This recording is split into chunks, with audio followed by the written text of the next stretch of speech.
as the Brittany Griner saga continues over in Russia and the war is raging and everything else is happening, right? People in this great world of the US of A saying, free Brittany Griner. Free her. We need to save her. We need to do this. Guys, she broke the law. The U.S. literally told her not to fly with marijuana. What does she do? She flies with marijuana or a THC pipe or vape or whatever. She had drug paraphernalia on her overseas. People advised her not to do that. And she did it anyways. Then people are saying, oh, it's a war crime against Brittany Griner. Save her. Let's use our American power and bring her home. I get it. We want to bring all Americans home, right? Did you guys forget this is the same Brittany Griner that did not want to play the national anthem before the basketball games because it's racist? This is the same Brittany Griner that pledged to do this, and this because it was racist. It was this, and it was very un-American or not American or whatever. I can't really remember anymore. It doesn't matter. You guys, stop all this bullshit. She broke the law. Let her do her time over there. Yes, it's been since like March. She's been locked up, right? I get it. But at the end of the day, if you or I broke the law, would this even be an issue? Hey, they broke the law. We would be on the TV show Locked Up Abroad, right? And we'd be given some type of crazy ass story of like how we spent time in the Russian prison and all this like other crap. People talk about white privilege and all this other stuff. This woman's got privilege. She has privilege. Bring her home, they say, because she has privilege. The WNBA privilege. This is ridiculous, guys. Man Hour Nation, rise up.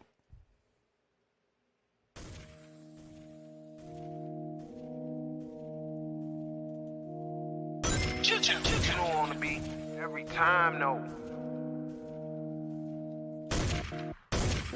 I would like to personally welcome you to Ooh, that baby is hard. After dark, say that thing. Why I bring you the host, Mike, Buck, and Cone. You know who coming to the stage sports talk than what you about to hear right here. I second that. Yo, you know that it's us when we talking about sports. Giving you facts on the field to the core. Tune in, we need the support. 1 hour too short, then listen some more. On all your stations, not dropping no music. Stripes like Adidas, but Nike just do it. Down 4 in the 4th, we go for the win. Michael 2 seconds, we taking it in. Buck, Mike, and Cone. You know what's going on. Man, now we're after dark, no LA, we the big spark. No 4th and inches won't cut you short. Got the best talking, it's all sports. Buzzing more than buzz beaters. We coming live all through your speakers. Go. And what is up, Man Hour Nation? Michael Buckasher here with the Man Hour. Be sure to head over to manhourradio.com and check out the new and improved blog section, guys. We have 12, 13 writers over there giving you guys amazing content each and every day. We got teams covered. We got leagues covered. We got baseball, football, basketball, everything that you want over there at Man Hour Radio, guys. Check out the blog section. My man Wayne G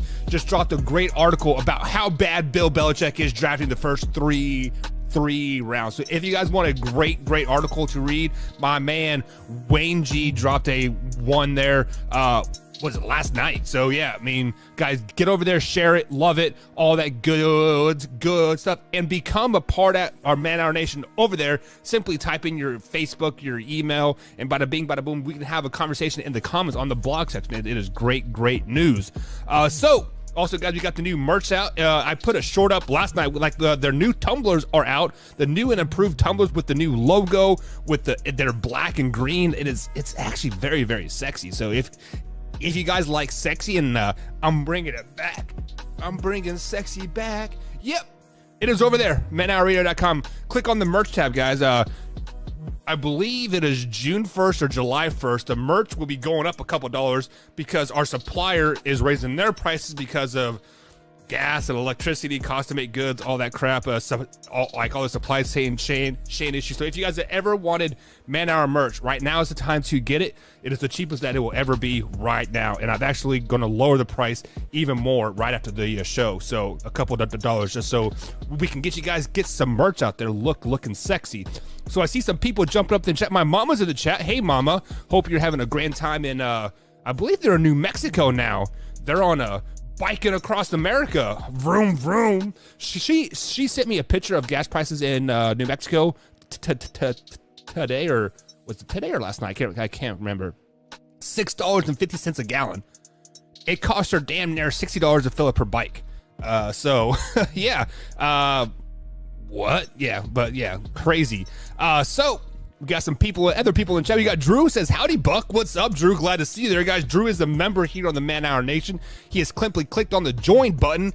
And Drew, we are bringing you some exclusive content starting June, I think. Fantasy football is back, and my man Tori Anderson is back, so he'll be back on the member side of things, giving you guys fantasy football secrets. So if you guys want any fantasy football secrets, because Tori is undefeated in leagues the last 3 years.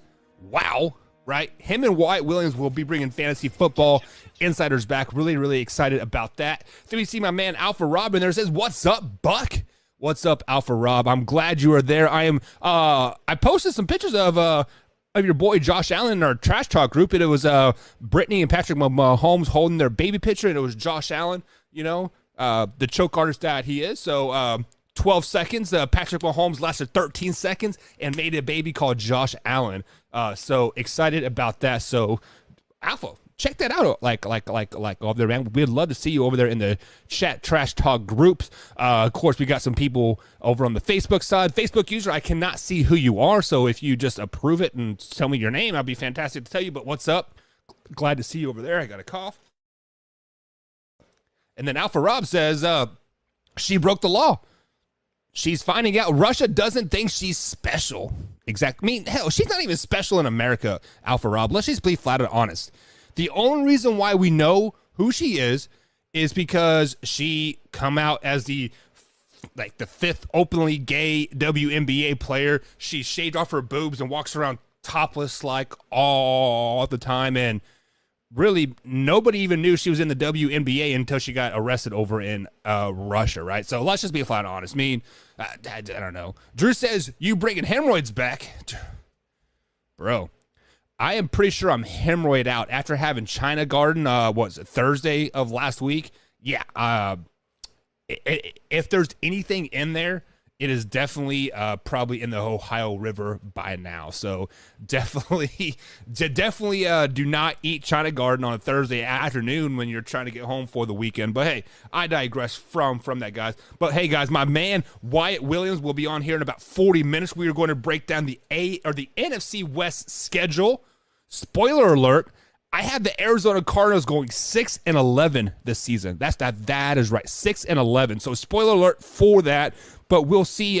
We'll talk about it, and we'll explain that coming up here in hour number 2. Of course, we're going to break down the 49ers, Rams, and Seahawks as well. We are on, what is that website called? I think it's called, yeah, so it is called playoffpredictor.com. So we will pick all the games, and it will give us all the playoff outputs. And so over the next couple weeks, guys, we'll break down each division. We'll break down the playoffs, and we'll give you guys our Super Bowl picks all before May happens. And Drew says, what? Effing nuts. I'm not nuts, man. Think about this. Arizona Cardinals have the second hardest schedule in the NFL this season behind the Rams. The Rams teams that they played last year had a winning percentage of 500, or it was .564, right? The Arizona Cardinals have a .543, so they're just like, what, 0.2 underneath their record, and they start off with the Chiefs, Raiders, Rams, Panthers, Eagles, Seahawks, Saints, Vikings, Seahawks again, Rams, 49ers. Man, hell, they could start 0-11, Drew, and I would not be surprised. Definitely have them starting out 0-6 without DeAndre Hopkins, but we will get into hour number 2. But coming up right here, guys, right now, wow, my man Wyatt is studying and getting ready for finals this week. Well, not he is. If you guys got any questions, throw them out there. We'll have an open Q&A session here in about 10 minutes here on the Man Hour. So any burning questions that you might have, it is Burning Question Monday. So definitely get us those burning questions that you might have. But I'm going to start today's show off with the top 5 running backs going into the 2022 NFL season.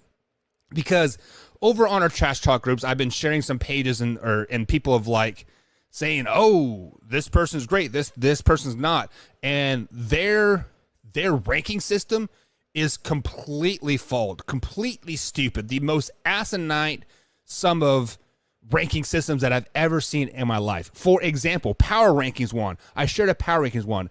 This particular person had the New York Football Jets ranked number 13th in the Power Rankings. What? What? Number 13? Okay. I'll give you guys my power rankings probably Thursday. Like, give me some time to look at the drafts, like really break down the drafts and schedules and like whatnot, and I'll give you my preseason power rankings way too early, right? And of course, times will adjust with injuries and whatnot. So the Jets coming in at 13, that's absolutely crazy and asinine. But I digress from that. The one thing I wanted to address though was I believe it was the same person shared a top NFC quarterback list. And they had Trey Lance at number 8. Trey Lance at number 8. They didn't even have Jimmy G on the list. They had Trey Lance at number 8. Spoiler alert, Trey Lance is still the backup in San Francisco. Jimmy G has led the San Francisco 49ers to the NFC Championship game 2 of the last 3 seasons. And you don't even have him on your list of the best. I mean, I believe it was all 16 teams? Like they had all 16 teams or all 16 starting quarterbacks in there from what it looked like. And they didn't even have Jimmy G on there. They had Trey Lance at number 8. What? So I guess I got to give you guys my NFC and AFC quarterback rankings as well. I did the top 5 for the whole NFL. So we'll do NFC and we'll do AFC as well. We'll do those tomorrow. I'll have time. I'll write them down, get them all worked out. I can guarantee you Trey Lance isn't on there. I can guarantee you that Trey Lance is not on there at all. But I know who is on there, Jimmy G. Definitely a top 3 quarterback in the NFC, so spoiler alert for that. But let's get into the top 5 running backs going into the 2022 NFL season. These are the 5 running backs that I think that will have the most success this season, building on from last season's success. So, number 1, let's start right there at the top, giving you the best running back going into the 2022 NFL season. And look no further than Indiana. Indianapolis, Indiana, the Indianapolis Colts, Jonathan JT Taylor, JT himself. The guys, he will be the best running back in the NFL this season. He'll be going into his 3rd season. They have a great offensive line. They hopefully have found that quarterback situation and, will excel in the passing game to open up the running game even more. The defense is damn good as well. So Jonathan Taylor for the Indianapolis Colts, I feel will definitely have the best season in 2022 because let's look at his last 2 seasons here. His rookie year, he had 232 rushing attempts for almost 1,200 yards, 11 touchdowns, and how many touchdowns did he have? He averaged 7.7 yards a carry. Wow. No, that's not right. That's not right. 5 yards a carry, 5 yards attempt. Okay, I mean still 7 yards is pretty intense, but 5 is pretty damn good too, especially for a rookie. Last season, 332 attempts, 1,800 yards. 18 touchdowns, 5.5 yards a carry. So if we add science into our thought process here, he is bound to break 2,000 yards this season. He is bound to get 15, 16 touchdowns. He is bound to rush for 6 yards a carry. Hell, it would not surprise me if he jumps that up one full yard and it gets to 6.5. Jonathan Taylor is going to be a man to be reckoned with this season. If you are a fantasy owner, definitely draft him early and draft him often because Matt Ryan is definitely going to add to the passing game. They're going to open it up, so therefore, by default facto, adding your science, carry the 2, he's going to get the ball a lot. He is going to get the ball a lot. Now, running back number 2, if my page will load, it is going to be Najee Harris. Najee Harris is a Pittsburgh Steelers running back, obviously, from last season, and he was a rookie last season. Last season, he had 307 attempts for 1,200 yards, 7 touchdowns, 3.9 yards per carry. However, Big Ben was not himself, right, last season. He was definitely on his last leg. Big Ben was kind of going through the motions at the last part of the season. Now, you have Mitchell Trubisky, you have Kenny Pickett, you have Mason Rudolph like in there. No matter what quarterback they have besides Mason Rudolph, half ahead him like himself, they're going to be able to push the ball down the field a little bit more, I should say. And just like Jonathan Taylor, who I think is going to have the best season this year out of all these running backs, it is going to open up the rushing game for Najee Harris even more. Yes, they do have a pretty damn good backup in Benny Snell as well, but Najee Harris is definitely going to get the bulk of the carries this season. It would not surprise me if he's right around 300 rushing attempts this season. I'm looking for 15, 16, 1,700 yards and even more yards out of the backfield. He is going to be the Christian McCaffrey for the Pittsburgh Steelers, but he is going to be healthy. He is going to have a very long career there in Pittsburgh, and they better use and abuse him while he's still young. Try to get the most out of him, because after that fifth year is like up, he is going to be looking at some Le'Veon Bell money when he went to the Jets. I mean, he is going to be that freaking good, and it just, guys, look out. Najee Harris is going to be another guy on a mission 100% this year. So just to recap, the number one top running back going into 2022, I have Jonathan Taylor for the Indianapolis Colts. Number 2, I have Najee Harris for the Pittsburgh Steelers. And then coming in at number 3, look no further than the NFC North, the purple and gold, the Minnesota Vikings, and Dalvin Cook. Yes, Dalvin Cook has not rushed over 1,200 yards ever in his career. His first 2 seasons in the NFL, he had 300 yards and 600 yards, respectively, right? Respectively. However, the last 3 seasons, he has averaged about 260 yards, 260 carries per season, and he had 1,100 yards, 1,500 yards, and 1,200 yards, respectively. Last season, a little bit of down because, that whole offense was a debacle anyways. New head coach, Kirk Cousins has already got his deal, so he doesn't have to prove anything. And this is the rhythm of the motion here. Good quarterbacks that are able to push the ball down the field, like Kirk Cousins and JJ, and who else did that? Like on that team, the Vikings have a damn good offense, and if it's able to exploit it, which I think they will, Dalvin Cook is going to eat this season. He will have another 1,600 yard season, looking about 15, 16 touchdowns on 300 attempts. So do not sleep on Dalvin Cook, because he is going to be flying under the radar all season long. And bada bing, bada boom, he is going to be knocking on that top running back list of the season. So Dalvin Cook, I do have coming in at number 3. So if you guys are catching a theme here, most of these running backs are kind of the featured guy, right? Yes, Jonathan Taylor does have Marlon Mack, right? Mack is coming off that injury. We don't know what he is going to be. Najee Harris does have Benny Snell in the backfield, but once again, a very compliment back, but not a feature back like Tony Pollard is or other places, right? But this number 4 running back does have a great 1-2 punch. It is thunder and lightning. It is yin and yang, right? But I think Nick Chubb is going to have the 4th best year in the running back group going into 2022. Now, Nick Chubb does have that right-hand man in Kareem Hunt. So, with that being said, he will take, 100 to 150 of those carries away from him, but that keeps Nick Chubb that much fresher.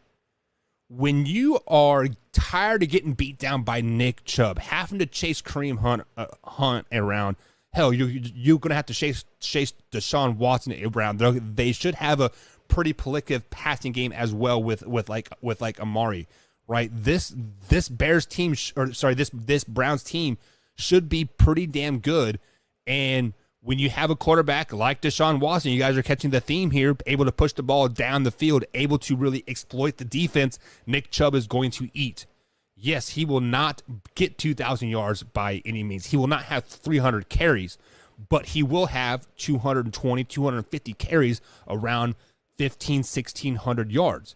Let's look at his past season here. His rookie year, 2018, 2018, 1,000 yards, 192 rushing attempts. 2019, 300 attempts, 1,500 yards. 2020, a little under 200 attempts, just over 1,000 yards. 2021, 225 attempts for 1,300 yards. That's exactly what we can pretty much expect from Nick Chubb. Get the ball and eat and get it filled. He averages over 5 yards a pop. Give Nick the ball, let him eat. Chubb is going to be the fourth-ranked running back going into the 2022 NFL season. Just to recap here, Jonathan Taylor is going to have the best season.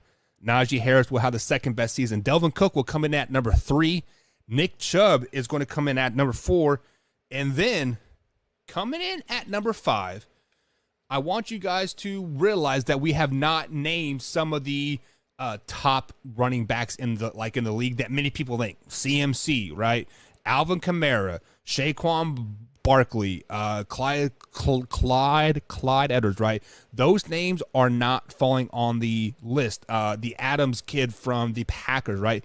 None of those names are falling on the list because they are not going to have a good season in 2021 and 2022. You know who else is not going to have a very good season in 2022? King Henry. King Henry is definitely going to fall out of the top 10 in this year's running class as well. But a player that is going to rebound, finally Mike McCarthy is going to start to use him correctly, going to give him the ball, let the man eat, feed him. That's Ezekiel Elliott. Ezekiel Elliott will have the 5th best season in the running back room going into the 2022 NFL season. Dallas Cowboys running back. Zeke had definitely a down year last year. Just had 1,000 yards, 240 carries. Definitely not his worst season. 2020 was the worst, 979 yards. But then previously he had 1,300 yards, 1,400 yards in his rookie season, 1,700 yards for 322 carries. Carries has dramatically gone about down 10 to 15 per season. And this year, I think he is going to break the trend. We are going to break that science mold, and we are going to give Zeke the ball. We are going to feed him. He signed that big contract, and basically, you have to use and abuse Zeke the next couple years. Make him earn that $100 million contract that he had, right? Now, people can say the same thing about Tony Pollard as well. You have Tony Pollard on a rookie deal. Use him and abuse him. Wash him up and let him leave. No. The reason why I say no to that is because you can probably sign Tony Pollard long term for a pretty good deal if you don't use and abuse him right now. Keep him as a complimentary back. Get a 100 yard or a 100 carries, 150 carries this season. Use and abuse Zeke. Give Zeke the ball 300 times this season. Hell, I'd be happy with 400 times. Give him the ball. Let him eat, because Zeke gets better when he gets in the rhythm of the game. He is much like King Henry. If you watch the Tennessee Titans and Derrick Henry run the ball, first quarter, second quarter, even most of the third quarter, Derrick Henry isn't very good. He isn't very elective. He isn't very electric. He doesn't really, break those big runs and stiff arm people, throw him on the dirt. When does he do that? The fourth quarter, because he is basically better than everybody else in the fourth quarter because he's better conditioned. He does better when it's time to eat. That's exactly what Zeke does. Look at him back at Ohio State. Yes, I did see a stat where he was clocked at 22 miles an hour. Zeke isn't your speed, I'm going to juke you out, Barry Sanders guy. He has speed and he has power. He is going to lower the shoulder and he's going to put your dick in the dirt. Let Zeke do that 20 to 30 times a game.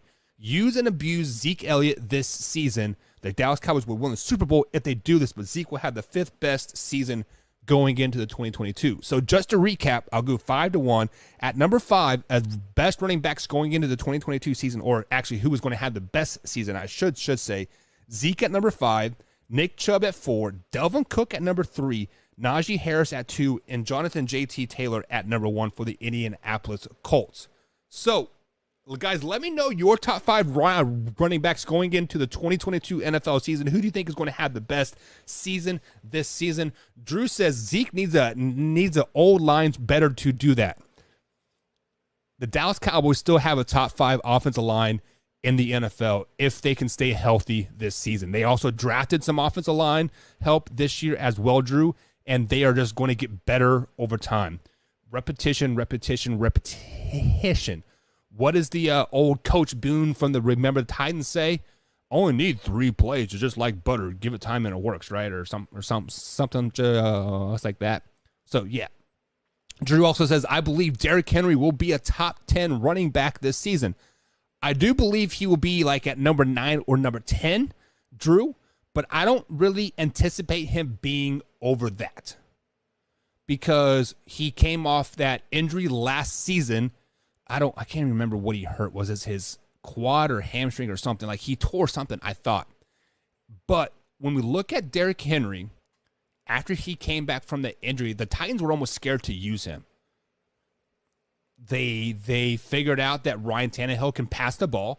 They figured out they had a couple other running backs out there that could, somewhat shoulder the load, right? But Derrick Henry will definitely have a quote-unquote down year this year. I'm kind of curious of what his stats ended up being last year. I actually did not look at his stats from last year, so let's pull them up. So Derrick Henry last season still had almost 1,000 yards. He had 219 carries on 937 yards. He only played 8 games, so he was definitely on pace to break that 2,000 mark again. But in 8 games, guys, he had 219 carries. 219 carries on just 8 games. He was on pace for 425 carries in the season. Now he will be 28 this year, Drew. So he was a rookie in 2016. Now I do believe in that in the old theorem, right? That Alabama running backs takes 3 years to get like really in the groove and like understand the game, right? And that's exactly what happened. Year 4, he got the 1,500 mark, and then obviously 2020 he got the 2,000 mark. But 219 carries in 8 games, guys. That is rough. The previous year he had almost 400 touches. The previous year before that he had 303. So since 2018 he has 215 carries. 300 carries, 378 carries, and 219 carries. In his career, in the 6 years that he has been in the league, he has 1,401 rushing attempts. For a running back, guys, I'm surprised he can get out of bed in the morning, to be flat out honest. Now, we talk about Tom Brady finding the edge and, tiptoeing, and he's going to fall off the cliff, right? And people have been wrong. I could be 100% wrong that Derrick Henry is at the cliff, right? But running backs years, 6 years is about 15 to 16 years in the league. This year will be his final productive year. He will still be a top 10 running back as far as yardage and just the overall threat. Like, you have to keep that extra guy in the box because of the threat of Derrick Henry, really exploiting things and pushing down on the field. But 2023, I am predicting the downfall of Derrick Henry. I think in 2023, guys, we will not see the Derrick Henry that we saw in 2020 or 2019 or even the first 8 games of last season. The Titans have been using and abusing him, and it is you can only ride a whore hard and put her wet so many times before she starts to responding, right? And Derrick Henry has been rode hard and put away wet for the last 3, if not 4 seasons, and it's time to fire back. So with that being said, guys, we are up against the first break here on the Man Hour. We got 30 minutes, about 20 minutes before my man Wyatt comes on here. So for the next 15, 20 minutes, guys, we're going to do burning questions.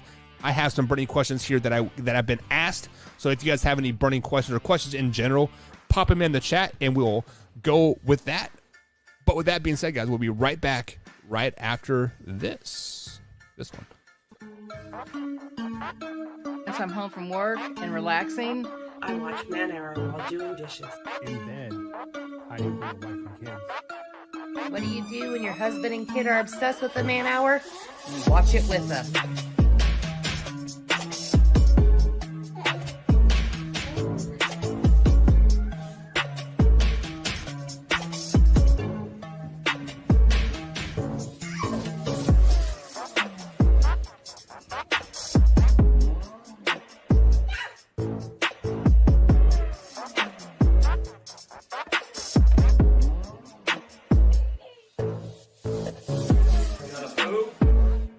Watch the Man Hour. Check it out.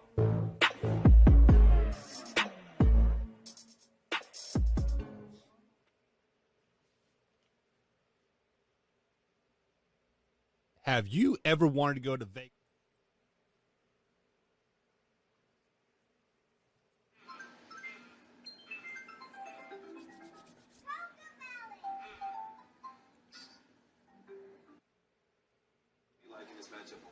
I give a slight Gee, dislike to Marquette because they're playing on their home court, and Marquette's been taking care of business on the road.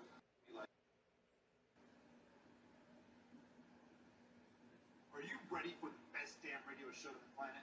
Man Hour Nation, rise up.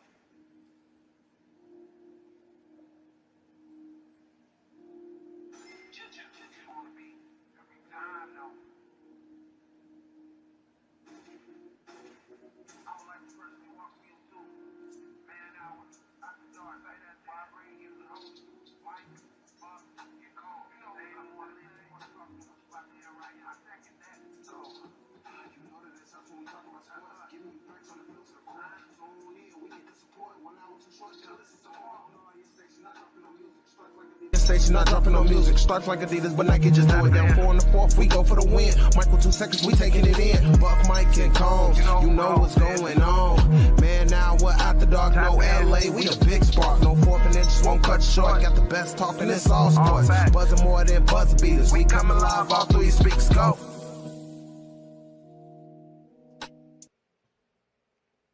What? You're watching Man Hour. Hit that like button, baby.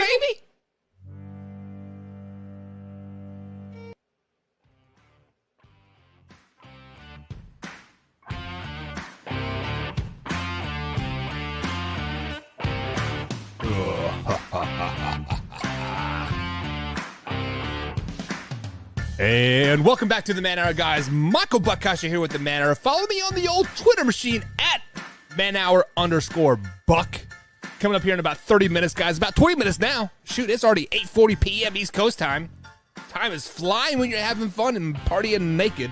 But we are going to break down the NFC West schedule. That's the Arizona Cardinals, San Francisco 49ers, Los Angeles Rams, and the Seattle Seahawks.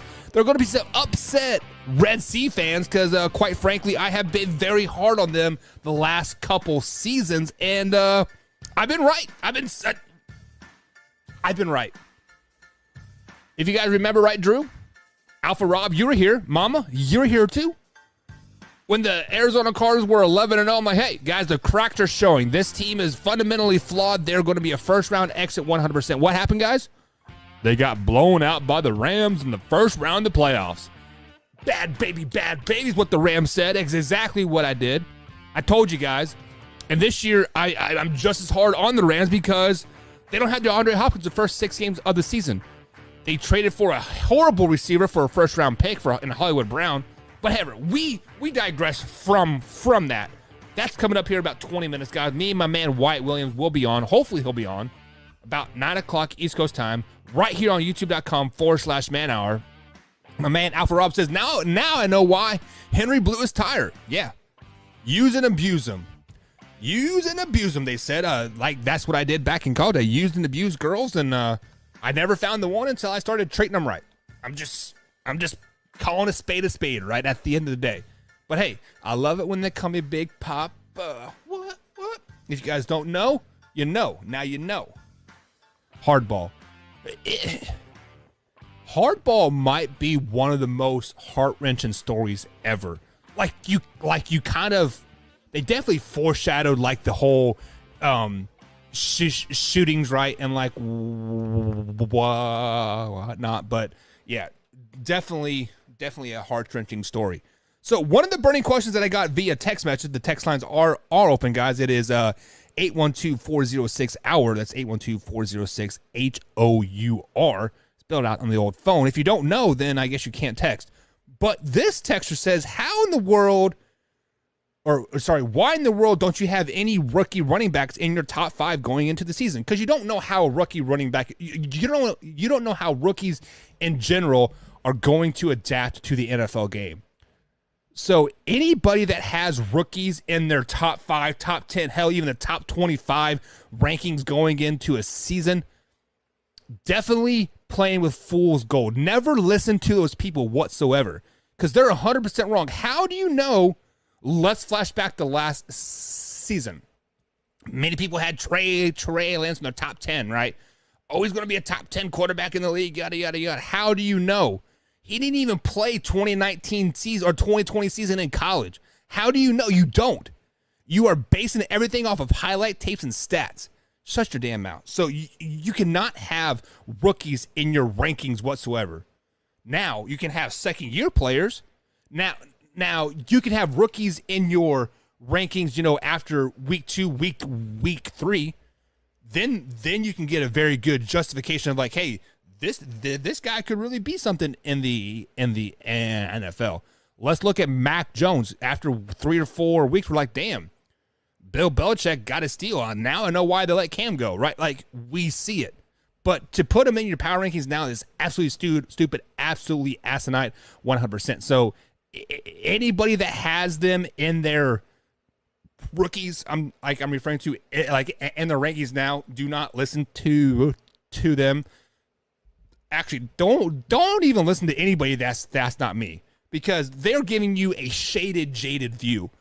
They're always looking on the other side of the roads, and they don't see the potholes.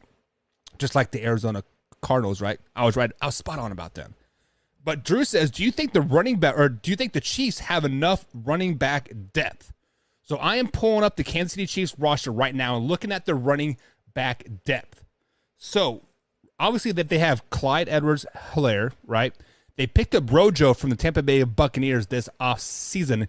Derek Gore, I should say, and Isa Pakako, I don't know who he is. So he is a rookie. They drafted him in the 7th round, 251st pick. So damn near very last pick. So I don't know anything about him. 5'11", 215 pounds from Rutgers. Nothing about him at all. But their number 2 or their top 2 running backs in Rojo and Clyde, hell yeah, that is enough alone, Drew. That right, because we're looking around the league, 1-2 punch, boom, boom, right? Clyde Edwards, and then Rojo, boom, right there's your 1-2 punch. And they still have don't they still have the guy that won the MVP for him? Where's my trophy? I forget. Damian Williams. Don't they still have him?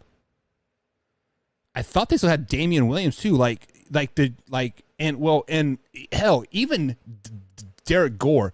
The games that he got in last year, Drew, he was pretty effective. Well, he was probably getting at least 4 yards a pop. Here, let me pull it up here. So yeah, so he had 51 attempts last season for 300 yards at 5.5 yards a pop. So I mean, his rookie campaign was pretty damn good, Drew. So Derek Gore will just improve. Clyde, if he can stay healthy, he is a top 10 running back in the league, I think. Now, the stats will not show that because they do have a stable of running backs, and obviously it's a very pass-happy offense. But, yeah, I mean, they definitely have enough running backs to compete in January. I believe a wise man once said, I believe his name was Luke G. from Luke G. Field Reviews, and he says, how many rushing offenses succeed in January versus passing offenses? And he rattled off some numbers and like whatnot. And historically, teams that rush the ball for quite a bit during the regular season have success in January and February. Now, Obviously, you cannot base everything off of stats and history because, recent ties are starting to turn and whatnot. Definitely a very pass-happy league. The Buffalo Bills are going to throw for 10,000 yards this season. The Chiefs are going to throw for 8,000, right? And hell, the Tampa Bay Buccaneers might throw for 37,000. It is going to be crazy pass-happy offenses this season. But yeah, the Chiefs definitely have enough running back depth to compete this season, because let's just be honest, they're probably going to only rush the ball about 300 times anyways this season. So yeah, 200, actually probably 150, 175 carries like a piece for Clyde and Ronald Jones. There you go. That is all you need, Drew. Perfect. Next burning question comes in from, why do you hate the Cardinals so much? Do you really want to know that answer to that question? Because I believe the year was 2018. The Arizona Cardinals drafted a quarterback by the name of Josh Rosen. They had a young rookie head coach as well. His name is slipping my mind, but I believe he was a black head coach. The Arizona Cardinals were basically saying, we are going to tank this season because we want Cliff Kingsbury as our coach, and he is going to get his guy, Kyler Murray, in the first overall in the draft, right? So basically, the front office of the Arizona Cardinals never really gave the head coach, I don't know his name off the top of my head, but he was a rookie head coach. I believe he's coaching for the 49ers now, if I'm not mistaken. But him and Josh Rosen, they did not give them the time of day.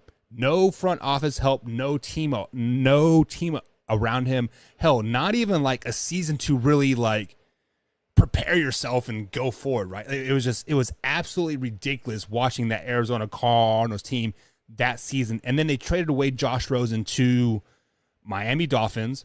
They fired their head coach. And from that point on, I have told myself the Arizona Cardinals are dead to me 100%. How can you fire a rookie head coach and get rid of a rookie quarterback after one season? Like, it is, yes, I know Cliff Kingsbury was the sexy hot pick and he could get the best out of Kyler Murray and all that, and like all this stuff. Like, I get it, but at the end of the day, you guys literally set your franchise back 2 or 3 full seasons, and you guys haven't won a playoff game since. Like, have you guys ever won a playoff game? Like, let's just be flat honest. I guess I with like Kurt Warner and Hopkins year, or Fitzgerald. I think you guys won a couple playoff games. I can't remember, to be honest with you. But since you guys tanked that season, fired your rookie head coach, got rid of Josh Rosen, a first overall pick, you guys have done nothing. Kyler Murray, one of the most overrated quarterbacks in all of NFL. Cliff Kingsbury, he is a good coach for the first 2/3 of the season. What does he do for you for the last third? He shits the bed. Did the same thing in Oklahoma, doing the same thing in the NFL. So I just call a spade at the end of the day, and the Arizona Cardinals are just not that good. You guys can be 11-0 all you want. You're still going to shit the bed in the playoffs with the first round exit. You will never win a playoff game or a Super Bowl with Kyler Murray and Cliff Kingsbury at the helm. It will not happen. Sorry to tell you guys. Sorry to burst that bubble. It will not happen. Next burning question. The Chiefs suck. Well, that's not really a question now, is it? But let's flash over to the Facebook Trash Talk group, facebook.com/sports trash talk, brought to you by Man Hour Sports. Many people had the Kansas City Chiefs winning or getting last in their division this season. They're putting the Denver Broncos up on this pedestal. They're putting the Raiders up on this pedestal. And the Chargers definitely deserve to be up on that pedestal. They have proven themselves the last couple of years that they do have an elite quarterback and an elite team, and they just got that much better this season. But the Denver Broncos, guys, stop it. Stop it. Tell me how the Denver Broncos legitimately got better. Yes, you can say that they added a top 10 quarterback in the league in his prime. Yes, you can tell me that They have one of the best receiving cores, young receiving cores, unproven receiving cores in the league. Yes, half of them are in jail now, but yes, at that particular time, yes. But all you Denver Broncos fans, everybody hyping up on this power train. I believe the power rankings had the Denver Broncos at number 3, was completely asinine there, but we digress from that. The Denver Broncos were a quarterback away a year and a half ago. Now, since then, they've lost Jerry Jeudy for who knows how long. He will definitely get suspended for a couple of, for not a season, but a couple games for sure. If he doesn't, the system is flawed and definitely jaded to one side or the other. I mean, obviously, he didn't physically harm the girl by any means from what I read and from what I understand. What I understand is he just locked her cell phone in the car or something. It was like disruption of justice. I can't remember for sure, but he definitely will get suspended for a game or two. Cortland Sutherland is really unproven, really unutilized, right? Von Miller is no longer there. And yeah, Russell Wilson is over the hill. He's not a very good quarterback right now. Now, first 6 games of the season. Oh yeah, Russ is nice. Russ is really nice. Last 10, trash. I mean, he's not Lamar Jackson trash, but he's definitely top 15, 16, 17 range trash, right?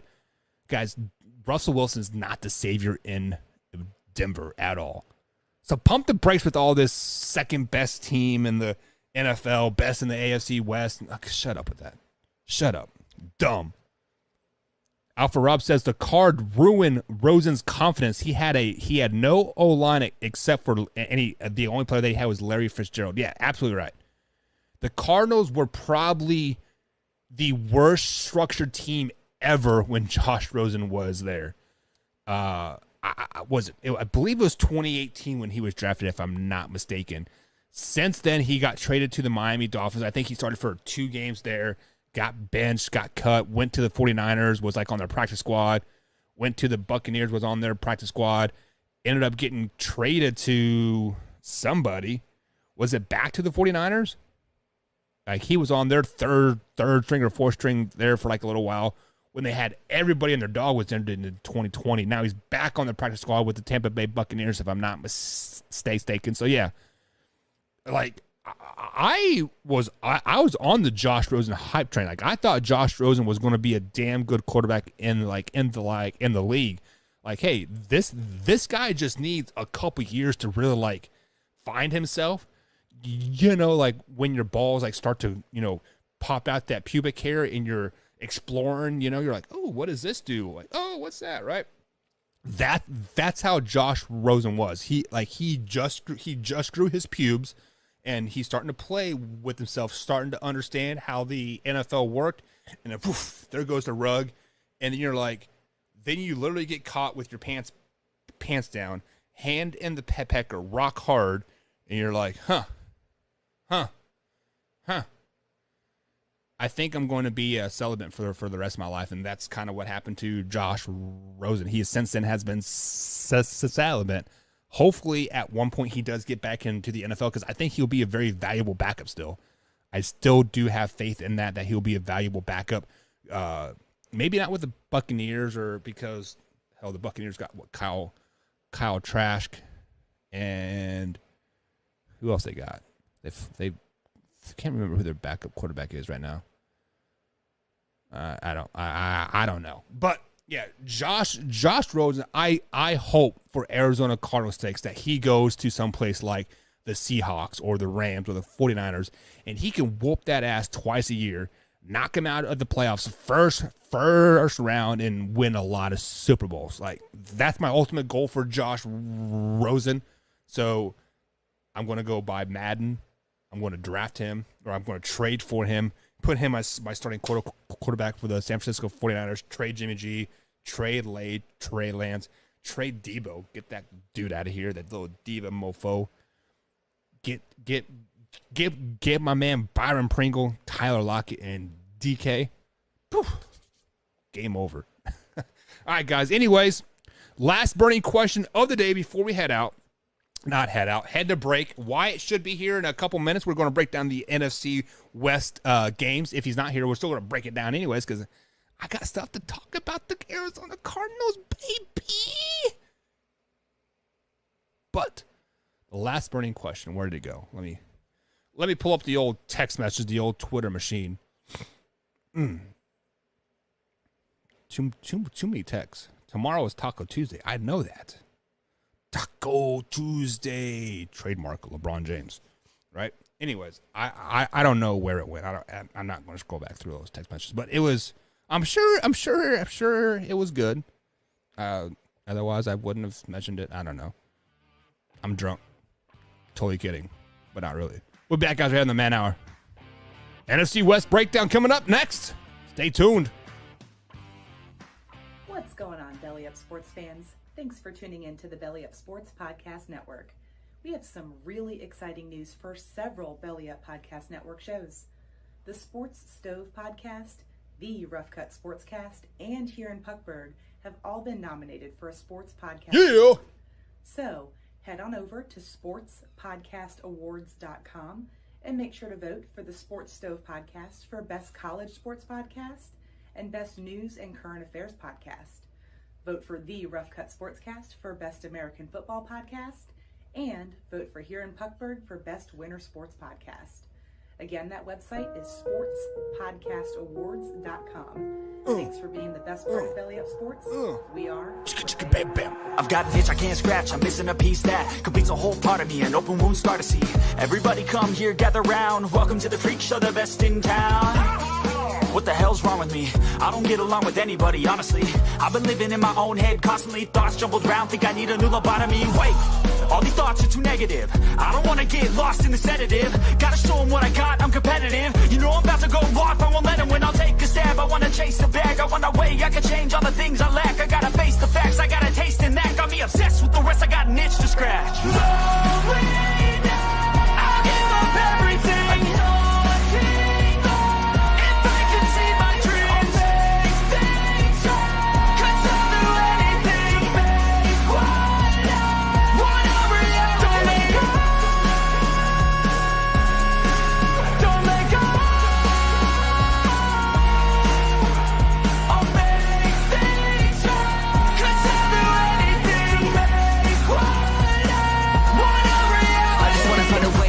The venom in my brain, running from the past, wanna escape my pain. I just wanna be a better person, I deserve this, I just wanna break these chains. Always destined for greatness, true to myself, I never fake it. Seen too many once that I so they get famous. And when I say the truth, most really can't take it. In spite of everything I've been through, I'ma make it. Fake friends, but on my downfall is toxic. Day one, started the outlaws for profit. Now all I do is write verses, no talking. All I do is put the work in, no option. This was everything I ever wanted, created a legacy off of me just being honest. And the fake ones hate, but it's all to no avail. They wanna see me lose, but you know I never fail.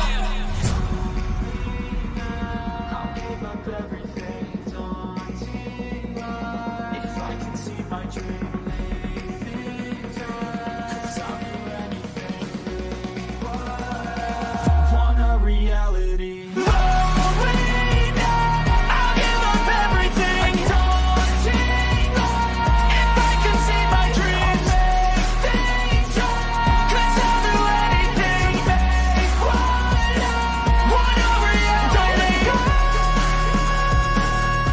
Hey gang, it's Commissioner Cooper from TSS Fantasy. We are the fantasy show of the people. That means we give the people what they want. Expert fantasy advice, leading medical and legal analysis, free contests, and innovative games to keep you entertained. Watch us live with the Tiki Live app on the Belly Up Sports channel, subscribe to us on YouTube, or follow us on all social media platforms. Visit TSSFantasy.com today for all the latest updates from the fantasy show of the people. We put the fun in fantasy. Yeah! I use mayo over sour cream, yeah. Right, that's because you have high cholesterol. Okay. If you drafted Julio Jones, you got ghosted.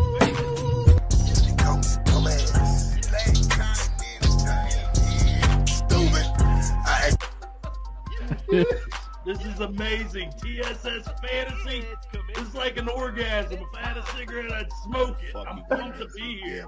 This is the show of shows. TSS Fantasy, the fantasy show of the people.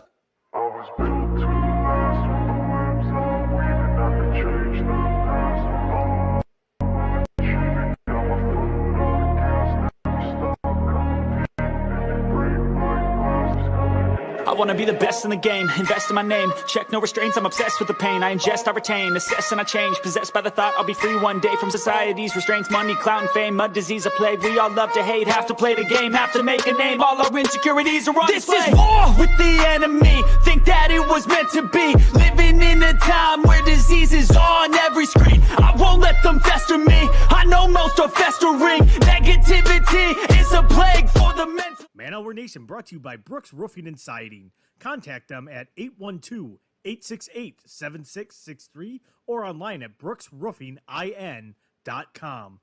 Brooks Roofing and Siding, protection you need when nature strikes.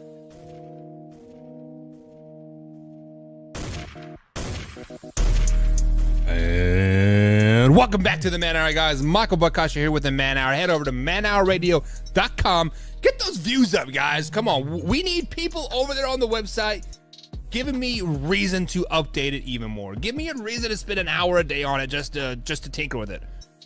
Head over there. Join it. Read the blogs. Do it or else.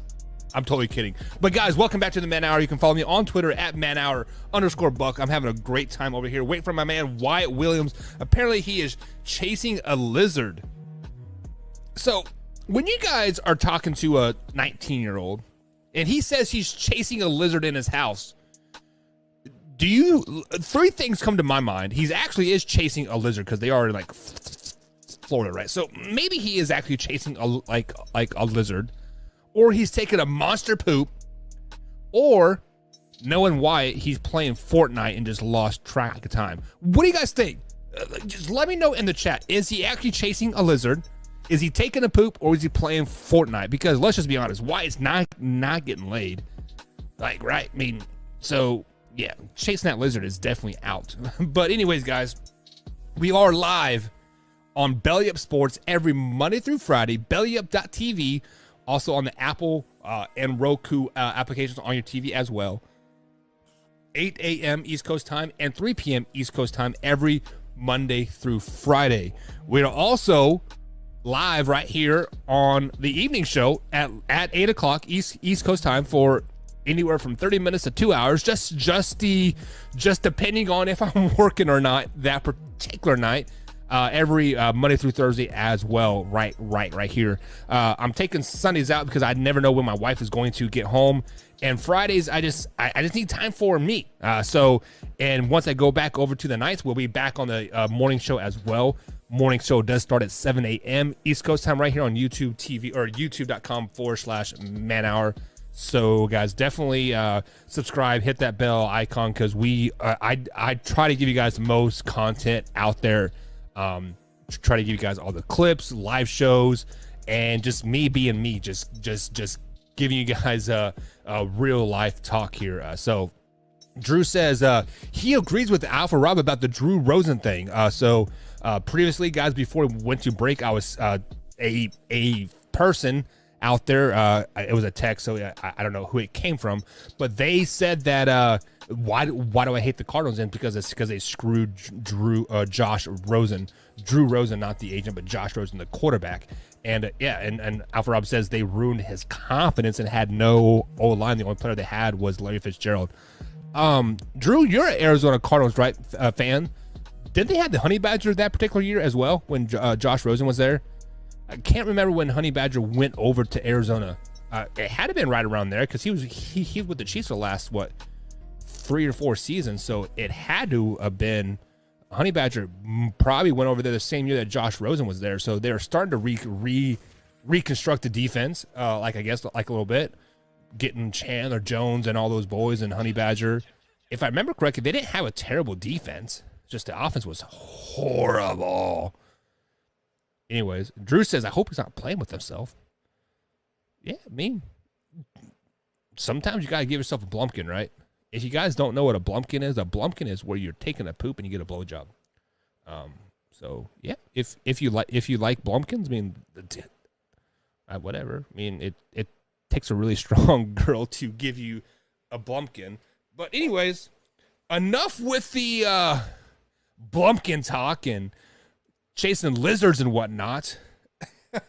Sorry. So, do you ever just like make a joke and you laugh at yourself? And you're like, man, that was really stupid, really funny at the same time, and nobody else is like around. Yeah, that is me right now. Shout out to Bud Light. They should be sponsoring us, but they don't. So if you guys have any connections at Anheuser-Busch, I would love for a Russian company to sponsor an American sports show. I think it would be the most Joe Biden thing to do, like hands down.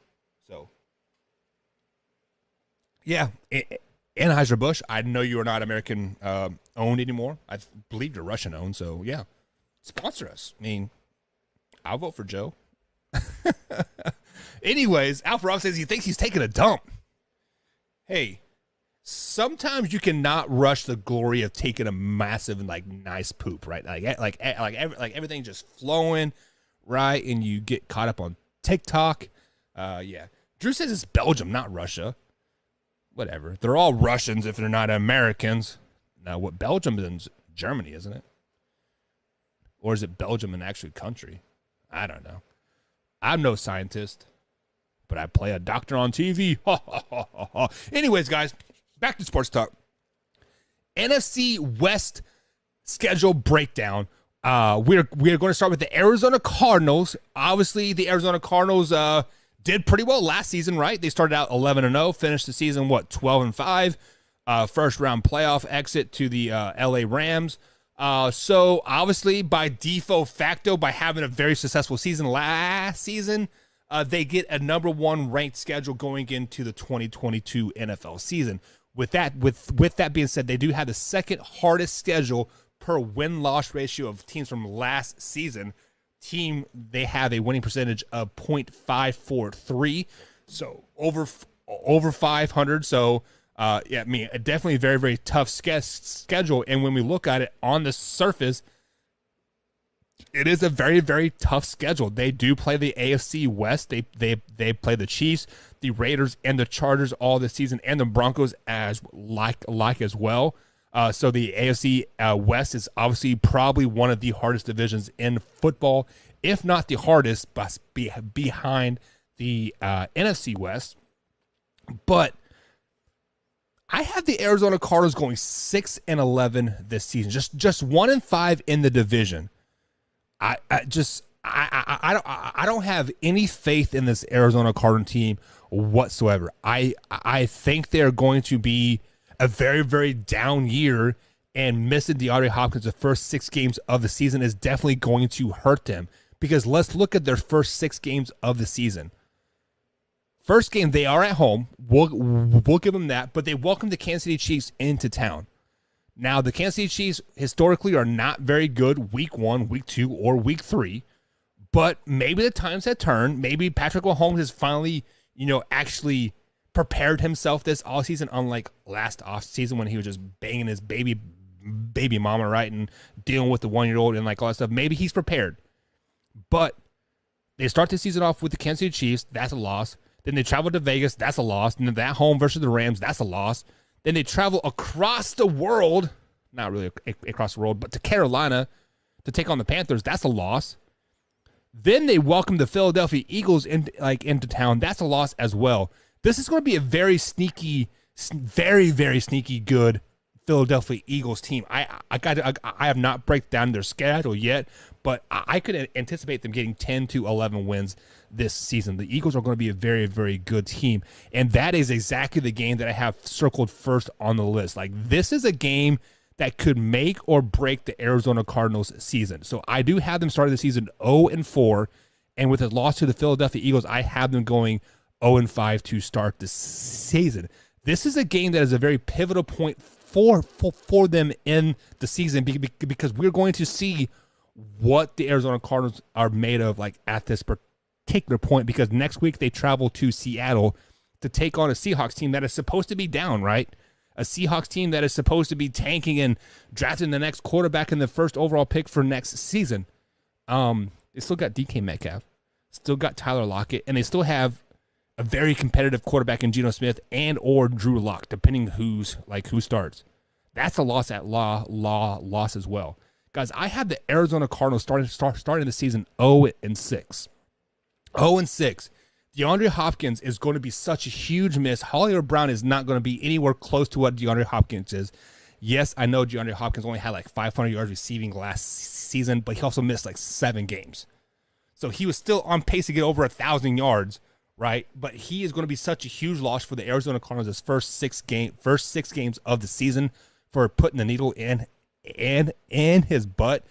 So his first game back will be week 7 on a Thursday night game versus the New Orleans Saints, a New Orleans Saints team that could also be sneakily good if Drew Brees comes back. Look out, right? I mean, shit. Like we all heard the news, like he is hinting about, oh, maybe I'll make a comeback, right? But yeah, but I do have the Arizona Cardinals getting their first win of the season come week 7 over the New Orleans Saints. Then they travel to Minnesota and they'll beat the purple and gold. They'll beat Skull Nation. Then week 9, if they win this game versus the Seahawks, that'll be 3 in a row. It's called a winning streak. Does it happen? No. Absolutely not. The Arizona Cardinals do not beat the Minnesota Vikings in Minnesota. Minnesota Vikings are going to be a damn good team. They're probably going to win the NFC North. Let's just be flat out honest.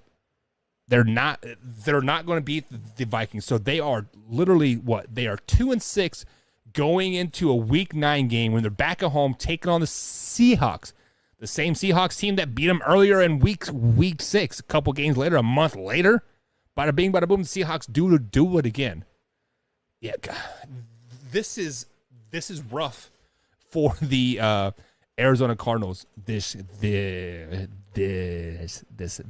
year. And then they lose the week 10 matchup versus the Rams as well. So we're looking at them at 2-8 going into week 11. 2 weeks before the bye week. The bye week cannot come soon enough. But the tables start to turn for the Arizona Cardinals come week 11. San Francisco 49ers coming to town. They whoop that ass. They beat them down. 49ers fans saying, put Trey Lance in. Like, no, we don't want to play Trey Lance. Jimmy G is doing so good. Yada, yada, yada. Chargers come into town. They beat the Chargers as well. Bye week is week 13. Week 14, the Patriots come to town. 3rd home game in 4 weeks here, counting the bye. Beat the Patriots as well. The Cardinals have won 3 games in a row over the 49ers, Chargers, and Patriots. I like it. I like it a lot, right? That puts them at 5-8 at this particular time. Week 15, they travel to Mile High Stadium to take on the Broncos. That is a loss. Whether, like, I don't care how good or how bad the Broncos are going to be, playing at Mile High is a man's game. I mean, for whatever reason, teams that travel to Mile High just do not do well. Kansas City Chiefs, Raiders, it doesn't matter who you are. You can be the Buccaneers. You are going to have problem with the elements there at Mile High Stadium. Week 15 is probably going to be cold, might be snowing, elevation, yada, yada, yada. You go from sea level to above a mile high. It is rough. Now, week 16, the Buccaneers come into Arizona. They do get that win, upset win. Week 17, travel to Atlanta. Cross the country from West Coast to East Coast. 1 o'clock games are rough. Rough for the West Coast team. Falcons win that game. Week 18, they're like, at this time, they're like, man, can the season get done over enough? 49ers are probably playing for a playoff spot like at this time. For the 49ers beat them. So in 2022, I do have the Arizona Cardinals not doing too hot, going 6-11, 1-5 in the division. Their wins are going to come over the New Orleans Saints, Minnesota Vikings, the 49ers, Week 11, Chargers, the Patriots, Buccaneers, and the Patriots. So, yeah, Arizona Cardinals fans, not very good. So, guys, let me know what you think the Arizona Cardinals are going to be this season. Drew says Drew Brees is not coming back. We will see. We'll see. We'll see. Next up in the division, guys, we are going to break down the LA Rams here. As soon as it loads. There we go. So the LA Rams obviously are Super Bowl champions, right? And with the Super Bowl champions, you get a Super Bowl championship strength schedule. The Rams do have the hardest, that's right, the hardest games this year, the 2022 season, just in front of the Arizona Cardinals. They open up Thursday Night Football, taking on Alpha Rob's Buffalo Bills. Give me the Rams in that one. I like the Rams to really shut down the Josh Allen show, right? The Rams are going to come in hot. They're probably getting their Super Bowl rings. Yada. So, but with that being said, week 2 they do welcome the Atlanta Falcons into town, and they're hungover a little bit. They had a big win over the Buffalo Bills. They got the Super Bowl rings, and the Medley rookie quarterback in Desmond Ridder and the Atlanta Falcons. They don't have Calvin Ridley. All they have is Kyle Pitts. The Falcons win this game. The Falcons upset the Rams week number 2. Obviously, I had the Rams winning week 3 over the Cardinals. Week 4 this is a great game. Week 4 is a Monday night game. The Rams travel to San Francisco. I got the 49ers winning this game here. This game is circled on my schedule to watch 100%. I'm going to watch this game 3 or 4 times. I'm going to put it on loop and just make sure I catch everything in this game, because there's going to be so much happening in this game that you cannot just drink beer and actually just enjoy the game. You're going to have to sit down and watch it. You're going to have to analyze this game. This is a make or break point for both of these teams. If one of these teams get blown out, it could change the trajectory of the whole season, right? So with that being said, I do have the 49ers winning this game, and then I have the Rams dropping their next 2 games versus the Cowboys and the Panthers, because they're still hung over from, man, we just got thumped by a division team. So bye week is week number 7, and they're kind of licking their wounds going into the bye week. They're going back to the playbook. They're like, man, what just happened? They are 2-4 going into the bye week, right? But this is when things start to turn around for the Rams. Coming off the bye week, Sunday night game, they thumped the 49ers. It is not even close. Week number 9, they thumped the Buccaneers. Yes, they're traveling to Tampa Bay. I believe it is a 1:00 game as well. That doesn't matter. Matthew Stafford and the Rams beat down the Tampa Bay Buccaneers. No question in my mind. Obviously, week 10, I had them beating the Cardinals. Week 11, they're beating the Saints. And week 12 here, it is the next matchup. They're traveling to Arrowhead to take on the Kansas City Chiefs. Shut your mouth when I'm trying to talk, boy. I'm just messing with you. But anyways, week 12, the Rams travel to the Kansas City Chiefs. This is another game that I have circled on my roster.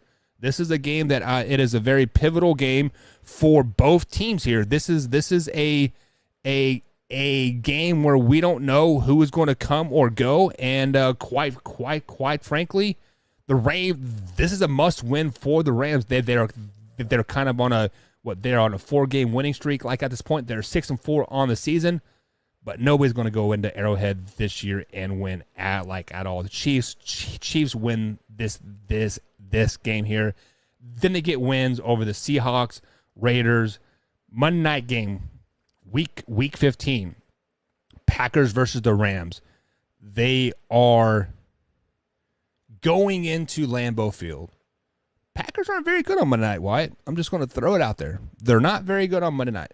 But give me the Packers on Monday night. They are coming off a bye week there. Then the Rams finish on a 3-game winning streak to end out the season when wins over the Broncos, Chargers, and Seahawks, giving them a 11-6 record. So 11-6 record for the Rams for this season. Wyatt, welcome to the show, my man. How are you doing, buddy? I'm doing good. I just had what could be one of the craziest days of my life. just happened. So I had class today. Then after class, I had to work on. I've got a final I have to do by Wednesday. So I started writing the script for that and getting everything together for that. And when I do broadcast writing and all that stuff, I like to write it out and then look at it several times before I go. I like to, read it several times, change things, make it better and all that stuff. Because if you just sit down in one setting and do it, it's just like, it won't be as good if you take more time to look over it and all that. So I like doing that. Wait, what is a script? I've never read a script. I'm totally kidding. So I get all that stuff together, and then I promised Nikki we would go to this park today, which it was really cool. So we went to that, and we saw alligators there and all this stuff.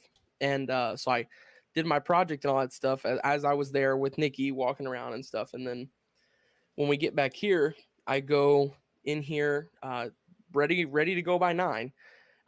And Nikki goes into the bedroom, and I hear a loud scream, and I'm like, uh-oh. And I walk in there, and this is the beauty of living in Florida. This is the part they don't tell you about. There's a 6-inch lizard on our wall in our bedroom. I'm like, oh, awesome. And this thing is fast with a capital F, like freaky fast. Jimmy John's freaky fast. So I get a Tupperware bowl, and I chase this thing for a while, and I can't get it. And basically, it ended up running into the windowsill hole that it came in and into like the wall. There's like a little crease between the windowsill and the wall. And I guess it runs in and out through that. So I'm now going to caulk that tomorrow to make sure that this never happens again. So that's my story, and I'm sticking to it. It was pretty crazy. So Wyatt, we actually have a poll going on Facebook here. Because you told me that you were chasing a lizard, and we have 3 choices here. 1 is you were actually chasing a lizard. 2, you were taking a dump. And 3, you're playing with yourself. And playing with yourself is overwhelming, winning the poll there. But anyways, we are breaking down the NFC West. I have already broken down the Arizona Cardinals. I had them going 6-11 on the season. Wyatt, what do you have the Cardinals going? The Cardinals, I have them at about 11-5. I just realized I messed this up. I don't know why. I thought you said AFC West. Oh. So I prepared the AFC West, and when I got in, you were talking about the Chiefs, so I was like, oh, okay, good. And then now I'm realizing it is NFC West. But with that being said, the Rams, correct? Yeah. Who'd you say? Yeah. So the Rams. I have the Rams going 11-6, and I actually have the Rams beating the Buffalo Bills the opening game of the NFL season. And my man Alpha Rob says, "Not happening, Buck. Von Miller's going to hunt down Stafford." Whatever. Get out of here with that. Maybe. I don't know. I'm excited to see. That's a really good way to start out the season. Bills, Rams. Wow, I'm looking at their schedule. They got a really tough schedule right out the gate. It is the hardest schedule in the NFL. Yeah, this is ridiculous. They play the Bills, then they play the Falcons, who the Falcons, while they're not an incredible team, they're nothing to sneeze at. They're, a medium level team, I think. Then they play the Cardinals, a division rival. Then the Niners, last year's almost NFC champions. And then they play the Cowboys, and then they play the Panthers, and we have no clue if they're going to be really good or really bad. Then they play the Niners again. Then Tom Brady. Then the oh my gosh, they are just getting punched week after week after week. So yeah, with that being said, oh man, and they have the Chiefs too. This schedule's ridiculous. The Chargers, the Broncos, the Raiders. They play the entire AFC West. Oh my gosh. Yeah, so I'm going to say that's going to be tough to escape this with 13 wins. I mean, they're capable of winning 13 games. They're Super Bowl champions last year. So we know that. I mean, oh my gosh. That's tough though. They're going to win a lot of those games though. I will say that. So I'll give them a 12-5.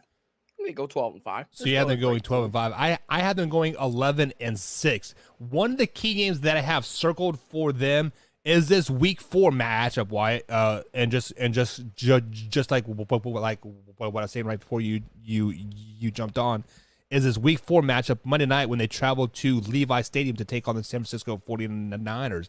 This is a very pivotal point in their season. Like, if they get thumped by the 49ers, which I think they will do, they will lose to the Cowboys and they'll lose to the Panthers going into their bye week at just 2-4. I mean, definitely not way a Super Bowl champions want to start their season off, right? There's a realistic chance right now. I'm looking at the schedule.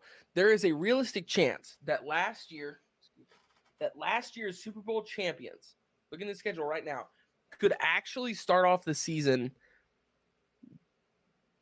1-7. Like, there's a realistic chance if like everything went horrible for them.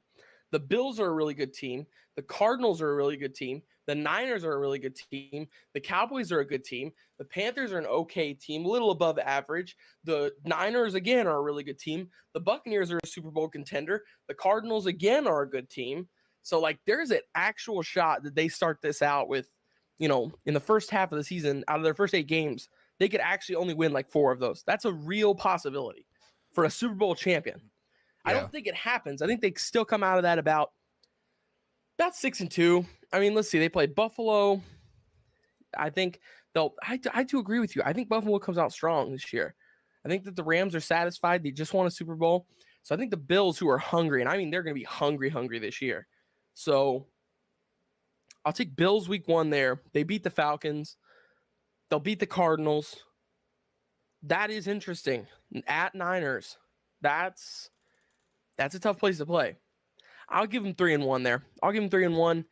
Say they beat the Cowboys, beat the Panthers, 5-1, lose to the Niners at home. I'll give them a weird loss because they always have weird losses. They had a lot of weird losses at SoFi last year. Yeah. So that's that second loss. I'll say they beat Brady in Tampa. Then they beat the Cardinals at home.